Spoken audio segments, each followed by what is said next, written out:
नमस्कार प्यारे विद्यार्थियों, स्वागत है आप सभी लोगों का धीरेन्द्र सिंह 2.0 पर। चलिए आज का जो हमारा टॉपिक है वह है किरण आरेखों का उपयोग करके गोली दर्पणों द्वारा बने प्रतिबिंबों का निरूपण। तो देखिए, गोली दर्पणों द्वारा जो प्रतिबिंब बनाने के नियम है वो 3 नियम है। गोली दर्पणों द्वारा प्रतिबिंब बनाने के जो नियम है वह 3 नियम है। 3 नियम होते हैं और उन 3 नियमों में से कम 2 नियम फॉलो होने चाहिए। अगर 3 नियम में से 2 नियम फॉलो नहीं हो रहा है तो वह प्रतिबिंब नहीं बनेगा।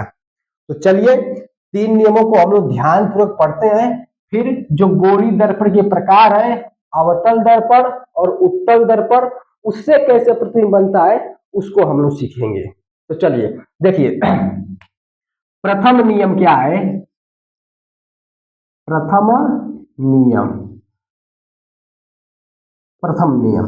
देखिए, प्रथम नियम में हम आपको अवतल दर्पण और उत्तल दर्पण दोनों को अलग अलग समझाएंगे, फिर उस दोनों को हम मिलाकर एक में समझाएंगे। आप अलग भी समझ लीजिए और एक में भी समझ लीजिएगा। प्रथम नियम क्या कहता है कि सबसे पहले अवतल दर्पण में देखिए, फिगर के साथ अवतल दर्पण समझिए। यह हम लोग का एक अवतल दर्पण है।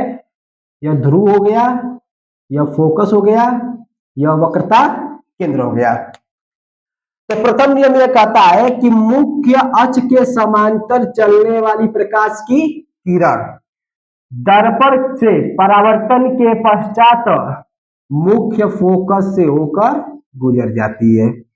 मुख्य अक्ष के समांतर चलने वाली प्रकाश की किरण दर्पण से परावर्तन के पश्चात मुख्य फोकस से होकर गुजर जाती है। यह आपकी घटना कब बढ़ती है? अवतल दर्पण में।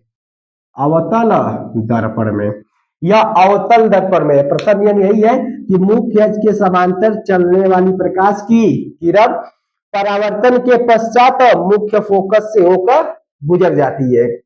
यह हमारा अवतल दर्पण में है। तो उत्तल दर्पण में क्या होगा?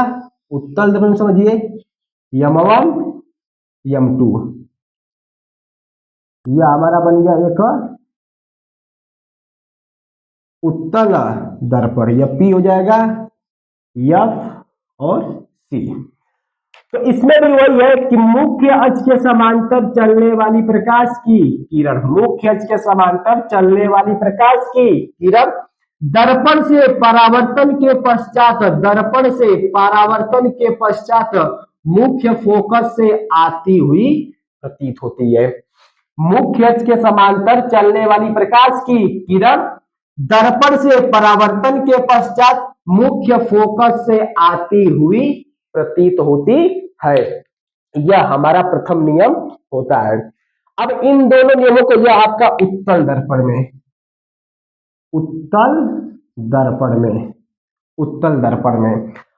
तो अवतल दर्पण में, उत्तल दर्पण में, दोनों नियमों को हम आपको अलग अलग समझा दिए। अभी हम आपको एक में करके समझा रहे हैं। देखिए, मुख्य अक्ष के समांतर चलने वाली प्रकाश की किरण परावर्तन के पश्चात मुख्य फोकस से होकर गुजर जाती है। या अवतल दर्पण में घटना घटती है, मुख्य अक्ष के समांतर चलने वाली प्रकाश की किरण दर्पण से परावर्तन के पश्चात मुख्य फोकस से आती हुई प्रतीत होती है उत्तल दर्पण में। अगर एक ही परिभाषा बनाना चाह रहे हैं तो आप ऐसे बनाएंगे कि मुख्य अक्ष के समांतर चलने वाली प्रकाश की किरण परावर्तन के पश्चात मुख्य फोकस से होकर गुजर जाती है अवतल दर्पण में, या मुख्य फोकस से आती हुई प्रतीत होती है उत्तल दर्पण में। तो आप चाहे तो अलग अलग लिखिए या एक ही में लिखना चाहे तो लिख सकते हैं।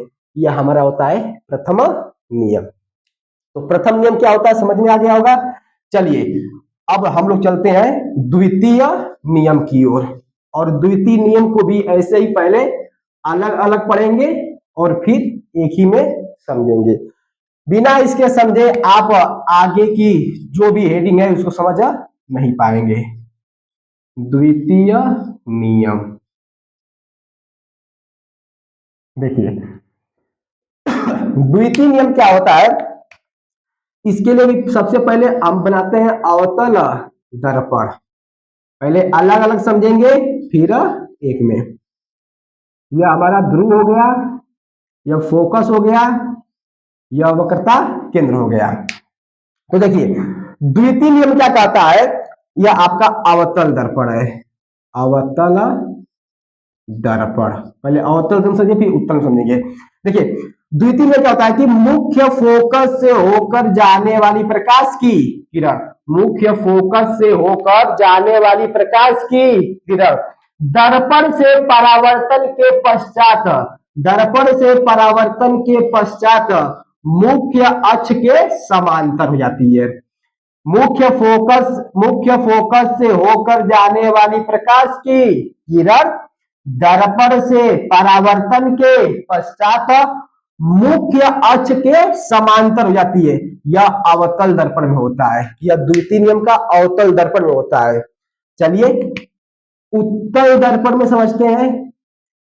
सबसे पहले हम लोग उत्तल दर्पण बनाते हैं, यम1 यम2, यह ध्रुव हो गया, यह फोकस, यह वक्रता केंद्र। तो देखिए यह आपका हो गया उत्तल दर्पण। उत्तल दर्पण, उत्तल में क्या होगा परिभाषा इसकी, देखिए मुख्य फोकस की ओर, मुख्य फोकस की ओर, मुख्य फोकस की ओर जाने वाली प्रकाश की किरण, मुख्य फोकस की ओर जाने वाली प्रकाश की किरण दर्पण से परावर्तन के पश्चात मुख्य अक्ष के समांतर हो जाती है।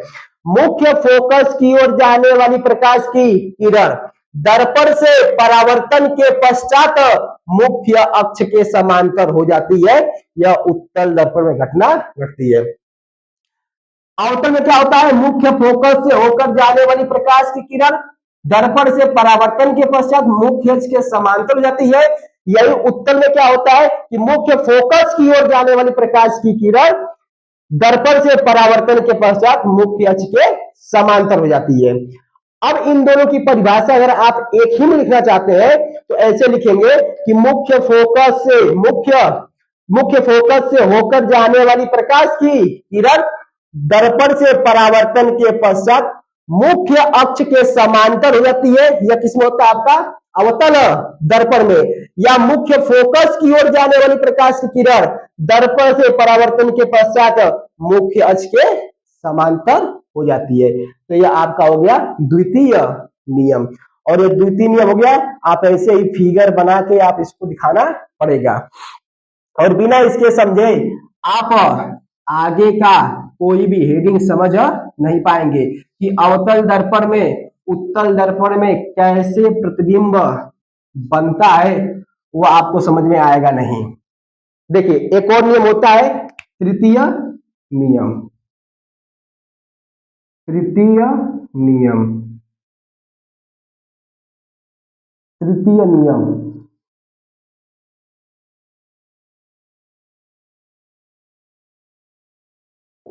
तृतीय नियम। देखिए तृतीय नियम को समझिए और सबसे पहले हम लोग बनाते हैं अवतल दर्पण। अवतल दर्पण या यम1 या यम2, ध्रुव, फोकस, वक्रता केंद्र। देखिए यह आपका अवतल दर्पण, अवतल दर्पण। देखिए तृतीय नियम क्या कहता है कि वक्रता केंद्र से होकर जाने वाली प्रकाश की किरण, वक्रता केंद्र से होकर जाने वाली प्रकाश की किरण, वक्रता केंद्र से होकर जाने वाली प्रकाश की किरण दर्पण से परावर्तन के पश्चात उसी मार्ग में वापस लौट जाती है। यानी वक्रता केंद्र से होकर जब कोई प्रकाश की किरण जाएगी तो वह इसी मार्ग में वापस लौट जाती है। तो यह अवतल दर्पण होता है कि वक्रता केंद्र से होकर जाने वाली प्रकाश की किरण दर्पण से परावर्तन के पश्चात उसी मार्ग में वापस लौट जाती है, अवतल दर्पण में। चलिए उत्तल दर्पण समझ लीजिए। सबसे पहले उत्तल दर्पण बनाइए, M1 और M2, ये हमारा दर्पण हो गया। ध्रुव, फोकस, वक्रता, केंद्र। तो यह हमारा हो गया उत्तल दर्पण। उत्तल दर्पण, तो उत्तल दर्पण की परिभाषा क्या बनेगी? देखिए, वक्रता केंद्र की ओर जाने वाली प्रकाश की किरण, वक्रता केंद्र की ओर जाने वाली प्रकाश की किरण दर्पण से परावर्तन के पश्चात, दर्पण से परावर्तन के पश्चात उसी मार्ग में वापस लौट जाती है। उत्तल दर्पण में वक्रता केंद्र की ओर जाने वाली प्रकाश की किरण दर्पण से परावर्तन के पश्चात उसी मार्ग में वापस लौट जाती है। यह हमारा तृतीय नियम होता है।